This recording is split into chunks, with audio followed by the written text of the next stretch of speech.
Jackson Fowlow, Sky Talent, Jacob.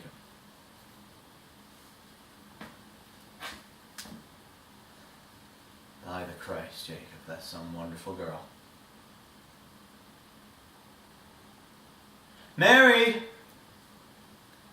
Mary Snow from Hickman's Harbour! Come on, Mary, and look at the moon! There's never been a night like this, and there'll never be another. Say, Mary, did you hear the time the king paid a visit to St. John's? They decided to introduce him to the oldest person in Newfoundland, which at the time was Miss Snook from Heart's Delight. In honour of the occasion, the king was to present Miss Snook with 104 brand new dollar bills, one for each year of her life. After it was over, the king took Miss Snook aside. Miss Snook, said the king, it must be wonderful to be 104 years old and in such good health. Tell me, said the king, was you ever bedridden? Only twice, me babby. Once in a haystack out behind the barn, and once in an old dory.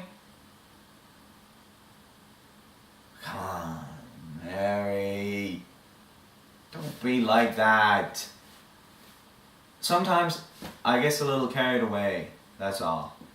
No different than you in that respect. You're probably peeking through them curtains right this very minute, wondering to yourself, what's that fool up to now? Where did he get the gall to be standing in the yard of the Right Honourable Henry Daw, Member of Parliament, waking up the half of Coley's Point that isn't at the wake? Whoa! Won't Lady Emma be some cross when she discovers the girl she's had in service for 4 years is causing a disturbance loud enough to start old Bobfoot knocking on his casket? And poor Jerome. Let's not forget him. He might be persuaded to call off the wedding once he discovers Mary Snow's been carrying on with an old flame. You decide for yourself, Mary, because I'm not budging. Just gonna make myself at home here till Jerome comes driving down the road, innocent as the day he was born. I want to give him a lesson in life. To see a wolf in the yard and a lamb cowering behind the curtains.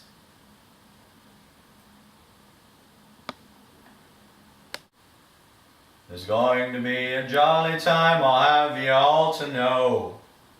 There's me and Joe and Uncle Snow invited for to go. I got the list here in my fist, so I'll read out the cruise. There's going to be a happy time at the wedding in Renews. There's Julia Farn from Joe Bat's arms, she's coming in a hack. And Betsy Doyle from old Cape Coral, she'll wear her Sunday sack. And Prudence White, she's out of sight, she'll wear her dancing shoes. We'll dance all night till the broad daylight at the wedding in Renews. My God, what's wrong with you? I never would have said hello in the first place had I known you'd carry on like this. Now go home. Suit yourself, maid. I thought you might want to see what I brought all the way from Toronto. It's in my suitcase. I don't want it. Whatever it is, just go. Is that what they teach us in the Church of England? To slap the gift away from the man's hand before you've even seen it? Now, close your eyes. No.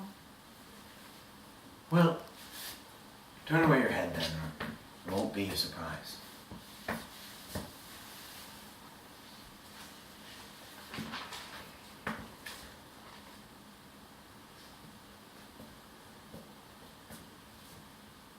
Now you can look.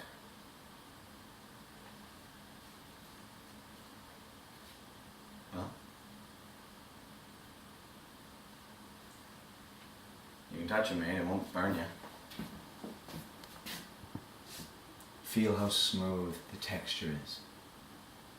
Pure silk. $1 a pair at the Timothy Eaton store on Queen Street. Bought a pair for you and a pair for your sister. You can take them with you next time you go to St. John's. They don't allow her to wear things like that. The matron is strict. What? Not even a good pair of stockings. No. I took her one of my dresses one time and they wouldn't allow her to have it. Why not? Because the girls at the home had the same uniform. Black button-up shoes, navy blue knee-high socks, a short navy blue skirt with pleats, a navy blue cardigan, and over that, a cotton pinafore with flowers on it. Well then. Take both pairs for yourself, would you? I can't be accepting gifts from you now, Jacob. It's not right. Well, I can't take them home, can I? Mother would strike me across the head if she saw me coming home with these draped across my arm. Yes, and what would Jerome say if he heard I'd taken those? Has that crossed your mind? Jerome. Hell with him. If I can bring you oranges last year, I can bring you stockings now. That was different. What was different about it? I wasn't spoken for last year. That's what's different. We was keeping company, wasn't we? That's almost the same. Did that stop him from slouching in that rocker there, glancing a look at you every time he sucked his pipe? You make it sound as if we couldn't get rid of him. He may have dropped in once a week, if that. Once was enough. For all he knows to me, I might have been one of his students. He stuck in a corner and forgot.